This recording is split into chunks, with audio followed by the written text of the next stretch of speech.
Olá, eu sou Maurício Menossi Flores, produtor cultural,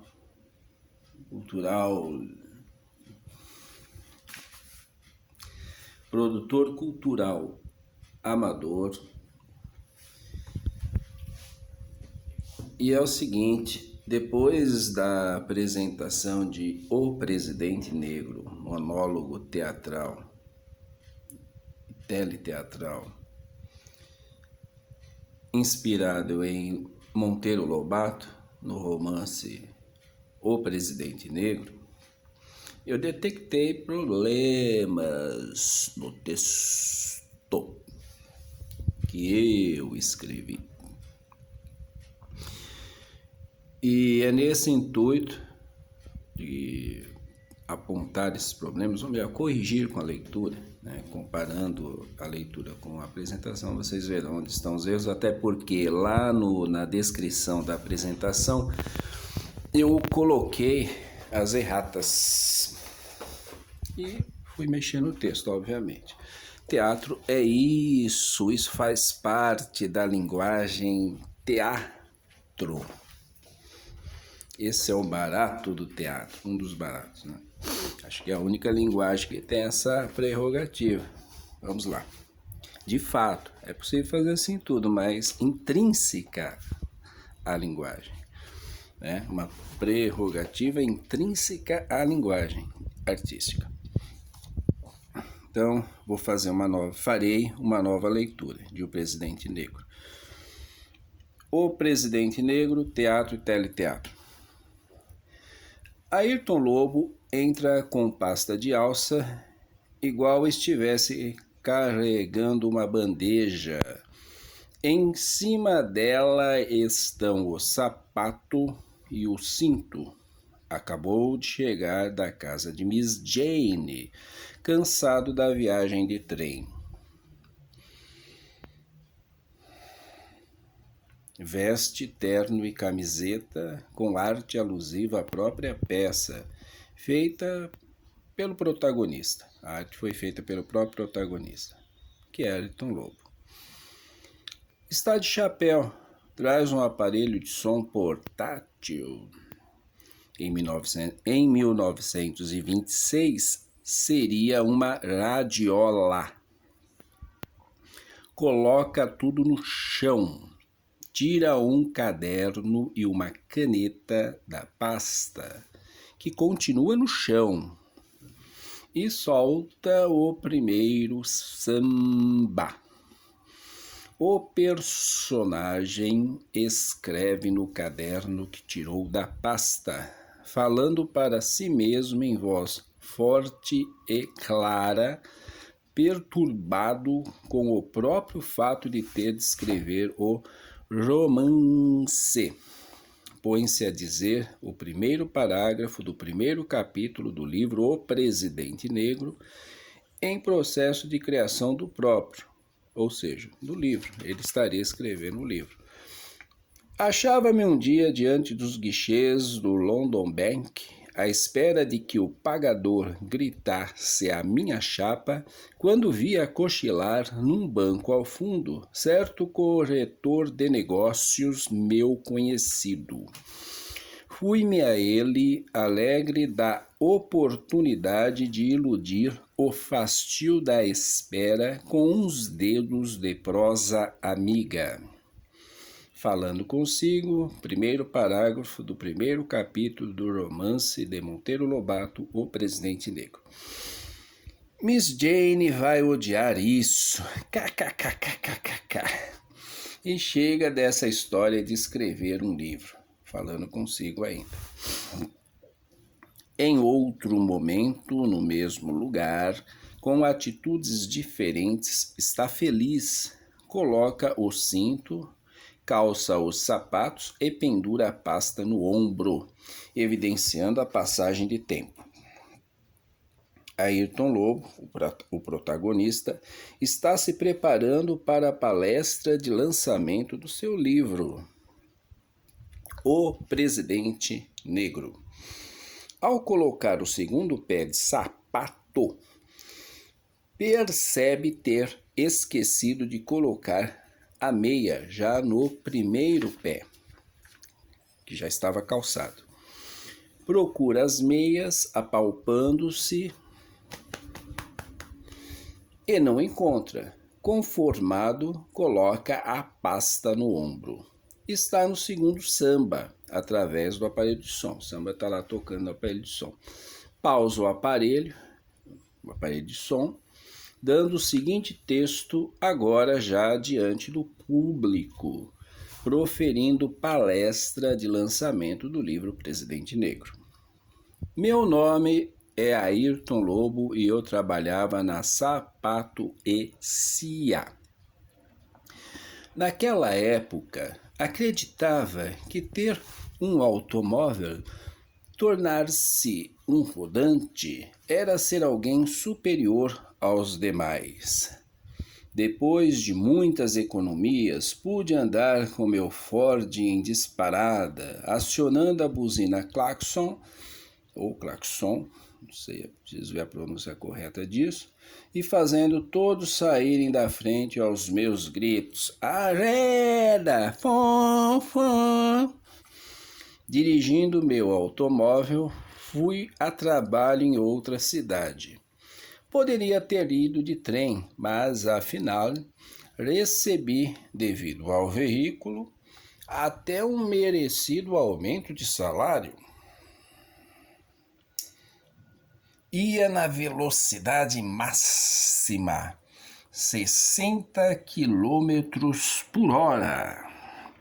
Distraí-me admirando a paisagem e saí da estrada, destruindo meu bem mais precioso, além de ferir o braço.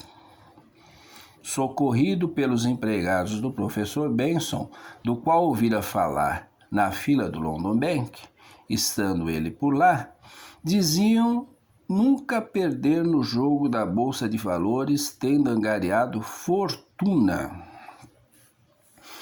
Em sua mansão, assemelhada a castelo, devido à alta torre de metal, construída em imenso terreno com mata. Conheci aquela com mata ao redor. E mata no próprio terreno, é tudo mato, né? Conheci aquela que era minha alma gêmea, sem eu o saber naquele momento. Miss Jane, filha do professor Benson. Nos dias de convalescência, pus em revisão a minha vida e concluí passar muita humilhação na Sapato e Cia, sem perspectivas de maiores realizações e ganhos financeiros. Considerava-me uma pessoa bastante comum, de inteligência mediana, apesar de ler um pouco de tudo aqui e ali. O professor Benson tinha muitos empregados, os quais pareciam autômatos mudos. Perguntei se não poderia me contratar, mas ele disse ter empregados suficientes, porém faria de mim o seu confidente. Explicou-me assim o funcionamento da sua maior invenção, o porviroscópio. Era toda uma parafernália espalhada por salas, culminando em um globo terrestre com uma espécie de microscópio apontado para ele. Depois de um processo demorado de concentração de energias, pois tudo era vibração do éter e resultado da ação do interferente, obtinha-se um corte anatômico do espaço-tempo, no passado ou no futuro, para ser observado e analisado. Após a prevista morte do professor Benson, devido às suas condições de saúde, voltei ao meu trabalho de representante comercial. Falando em morte, segundo o porviroscópio, no futuro, a Physical Corporation, empresa de comunicação sediada na cidade de Detroit, publicaria o Intermundane Herald, através do qual os espíritos podiam mandar mensagens escritas para os vivos e, quiçá, até faladas através de uma radiola igual a essa aqui, apontando para o aparelho de som. Esse acréscimo é meu, né? Atualizei. E transcomunicação, aquele papo todo. Miss Jane, pela qual eu já me apaixonara profundamente, obcecado pela sua beleza e inteligência, propôs a mim escrever um livro falando da eleição do negro Jim Roy para presidente dos Estados Unidos em 2228. O livro, O Presidente Negro, foi escrito em 1926. Os Estados Unidos, a América, era resumida por Miss Jane opondo Emerson a Rousseau. Eu e Miss Jane, apesar de senti-la como, tê-la já, senti-la, percebê-la como a minha alma gêmea, tínhamos opiniões bem diferentes sobre a eugenia, criada pelo sábio Francis Galton. Ela defendia a raça pura, tanto negra quanto branca. Eu acreditava ser a miscigenação o melhor caminho evolutivo para a raça humana. Domingo após domingo, ouvi de Miss Jane sobre a ascensão vitoriosa do candidato Jim Roy, da Associação Negra, contra os adversários do Partido Masculino, do presidente Kellogg, e do Partido Feminino de Miss Evelyn Astor, amparada intelectualmente por Miss Elvin, criadora do Elvenismo ou Sabinismo. Essa teoria dizia ter o macho original da fêmea sido exterminado por descendentes de gorilas, tomando seus lugares. Pois bem, comprei uma resma de papel e com furiosa sofreguidão fiz e refiz o primeiro capítulo entusiasmado, orientado por modelos que me pareceram os melhores. E nunca me hei de esquecer da ânsia com que corri ao castelo com minha obra. Desculpe esses exageros, é um exercício que eu faço de dicção, de articulação, tá? Com minha obra em punho. Já fiz o primeiro, Miss Jane, o primeiro capítulo. Bravos, exclamou ela. Ali mesmo a jovem o leu, mas ai de mim. Miss Jane atenuou quanto pôde a sua crítica, mas não logrou impedir que de volta à cidade eu rasgasse em 1000 pedaços a minha obra-prima e pela janelinha do vagão melancolicamente os lançasse ao vento. Você deve fazer isso, né? Claro.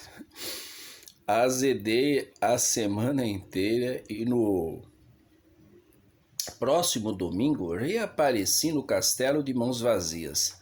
Não refez então o capítulo? Indagou ela logo que entrei. Oh não, Miss Jane, suas palavras abriram-me os olhos. Convenci-me de que não possuo qualidades literárias e não quero insistir. Que vaidosos os moços! Lembre-se de meu pai. Quantas vezes fazia e refazia a mesma experiência. Está bem, Miss Jane. Vou tentar mais uma vez. De regresso ao meu quartinho humilde, nessa mesma noite dei começo à obra. Resolvi escrever mal, de um jacto, com a intenção deliberada de desapontar Miss Jane. Ela me condenaria à segunda tentativa, punhamos um ponto final na literatura e passaríamos a cuidar de outra coisa. Escrevia até madrugada, sem rasuras, sem escolha de palavras, como se estivesse a correr no meu saudoso Ford ao acaso das estradas sem fim. Ao soarem 3 horas, atirei com a caneta e fui dormir o sono mais pesado da minha vida. No dia seguinte fui vê-la. Aqui está, Miss Jane. O horror que me saiu da pena. Miss Jane tomou as tiras e logo ao fim da primeira abriu a expressão que na tentativa anterior eu tanto ansiava por ver. E nesse estado de êxtase sôfrego permaneceu até o fim. Repetiu o meu texto. Achava-me um dia diante dos guichês do London Bank. Isso é ótimo! Exclamou. O Sr. Ayrton acaba de revelar-se um verdadeiro escritor, impetuoso, irregular, incorreto, ingênuo, mas expressivo, original e forte. Há aqui verdadeiros achados de expressão. Faça o livro inteiro neste tom que eu lhe garanto a vitória. Olhei para minha amiga quase com rancor. Tão certo estava eu da ironia de suas palavras. Tem coragem de ser assim impiedosa com o pobre Ayrton? Murmurei em tom magoado. Ela olhou-me nos olhos fixamente, sem dizer palavra, e nos seus lindos olhos azuis vi refletida com tamanha nitidez a pureza de sua alma, que logo me envergonhei do meu ímpeto, filho exclusivo da ignorância. Não, meu amigo, disse-me por fim, sou incapaz de ironia. O que acabo de dizer é a fiel expressão do meu pensamento. Apesar da despigmentação dos negros e das condições de igualdade social, intelectual e de beleza desfrutadas por todos, graças ao higienismo, havia intransponível preconceito racial por parte dos brancos sem explicação racional. Você vê, detectei aqui uma, né? Voltando à história, né, do Jim Roy, então tem que acrescentar aqui, né? Você vê como a coisa está sempre em processo. Os brancos queriam mandar os negros para o vale do rio Amazonas e só não faziam porque a lei não permitia. Jim Roy propunha dividir o país em norte e sul.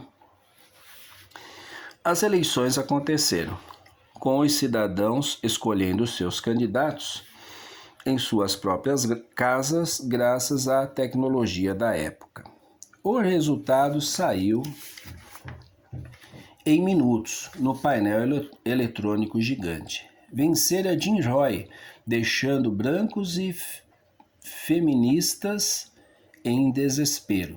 Urgentemente convocaram a Convenção Branca, aliás, bem diferente da barulhenta e sanguinária Convenção na Revolução Francesa de 1789. Reuniram os seis mais sábios e destacados membros da sociedade americana, sendo eles George Abbott, morador de Detroit e chefe da indústria de bonecas falantes, John Perkins, morador de Hudson, comerciante de peles de lontras brancas, Amesworth, diretor do Banco Universal, John Leland, criador da puericultura estética, John Dudley, pai da cor número 8 e autor de 72 invenções, e Dorian Davis, poeta de um soneto único, causador de polêmica nacional em torno do quarto verso. Em votação de maneira bastante civilizada e sem alardes, os brancos decidiram por esterilizar os negros, sem que eles soubessem, utilizando raios ômega, através do alisamento e do amaciamento dos cabelos. Na época, tentar parecer com os brancos era uma maneira dos negros amenizarem o sofrimento com os estigmas imputados pelos brancos. Jim Roy, ao saber do terrível golpe, antes mesmo de tomar posse, acabou misteriosamente morto. Realizadas novas eleições, Kellogg, estando agora casado com Miss Astor, antiga rival feminista, vence o pleito. Bom, ele solta o terceiro samba, Ayrton Lobo, na sua palestra, e coloca-se a lutar com oponentes imaginários, com golpes de capoeira, de boxe e de judô. Cai. Jim Roy morre. Então ele está ali representando a luta do Jim Roy, né? Metaforicamente. Daí pausa no aparelho, dá pausa no aparelho de som. Sentado ainda, retira o livro da pasta, né, o livro que está lançando, Presidente Negro, e põe-se a ler o último capítulo do livro. Aqui é literal do Monteiro Lobato. O desfecho do drama raciar da América comoveu-me profundamente. Não ter futuro, acabar, que torturante a sensação dessa massa de 100 milhões de criaturas assim amputadas do seu porvir.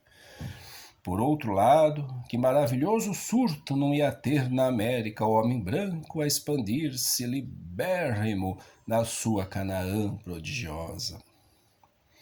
Se somos, se existimos, se apesar de todos os males da vida, tanto a ela nos apegamos, é que no íntimo do nosso ser a voz da persistência da espécie nos ampara.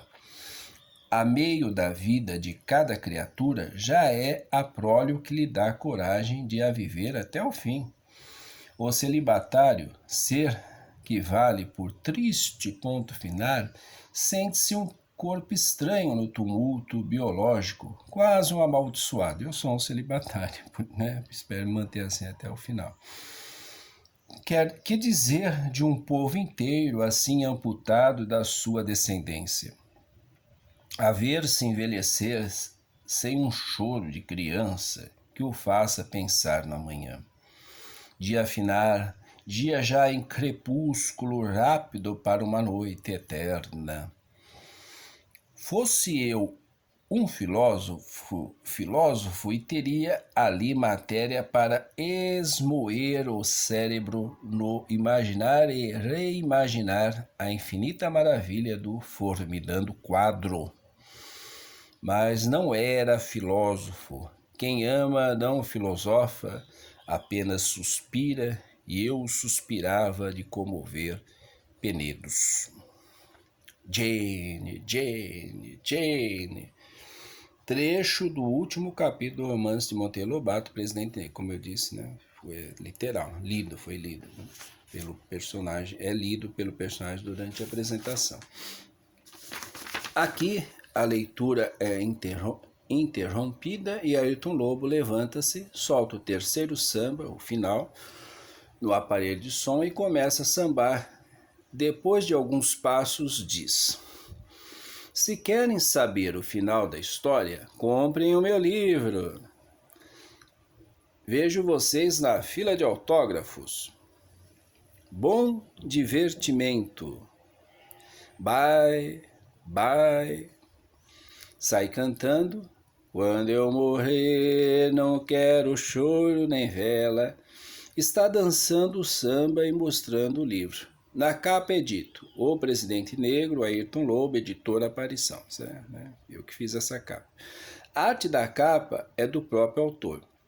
O palco fica só com o aparelho de som. O ator está mais distante do centro da ação, indicando passagem de tempo.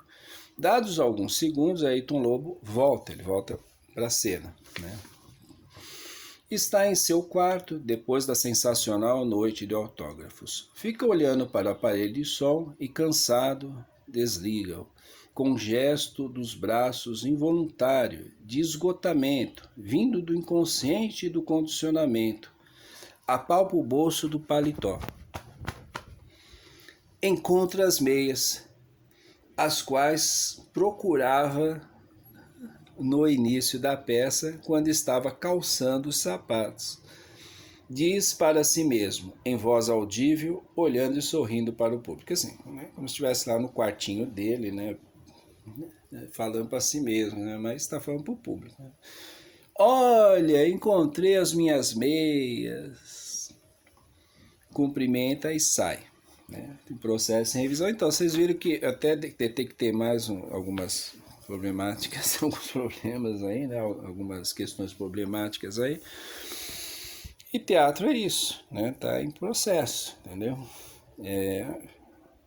Mas eu vou deixar assim, eu vou publicar esta leitura, poderia corrigir e fazer uma nova. Mas farei com certeza. Mas eu quero mostrar exatamente isso, o processo teatral, né? Inclusive no texto, né? Na produção do texto. O processo teatral, a linguagem permite isso, esses aperfeiçoamentos, essas mudanças constantes. Né? Cada apresentação é uma, nunca será igual. E texto é pretexto. Obviamente, quando a gente apresenta a peça, não sai desse jeito. Né? Quer dizer, a gente não liga, não faz questão que saia. Né? Outros provavelmente façam essa questão, tem essa preocupação. Até porque existem atos falhos, né? Coisas que são involuntárias. Por mais que eu me exercite, de acordo com as circunstâncias do momento, pode sair um ato falho, como saiu na apresentação do dia 22 de setembro de 2024, a apresentação que eu fiz em homenagem ao Capitão Maurício, São Capitão Maurício e seus companheiros. Por isso que eu coloquei aquelas velas, aquilo não faz parte, quando vocês forem assistir, aquelas velas pretas, que eu gosto de velas pretas, até porque está no contexto da peça também, mas eu só acendo velas pretas porque eu trabalho com energia negra, né? Isso aí é uma coisa artística. Então, não tem nada religioso, mas me faz eu me sentir bem, não tenho nada contra a vela preta, acho agradável, acho gostoso, e me lembra essa energia escura, né? Essa matéria escura que se pressupõe existir, a qual não conhecemos. É para lembrar de que há muito ainda para se descobrir, né? Há muito mistério entre o céu e a terra, mais do que imagina a nossa vã filosofia, lembrando aí Shakespeare, mais ou menos. Muito obrigado. Assistam a apresentação. E lembre que esse negócio das velas, eu sempre falo isso porque às vezes a pessoa vai olhar, ver, fala, eu não quero que apresente a peça aqui na escola, em qualquer lugar, porque tem vela preta. Isso não faz parte das apresentações. Foi um dia excepcional que eu fiz questão e eu sempre acendo essas 10 velas pretas, pelo motivo que eu já falei. Muito obrigado.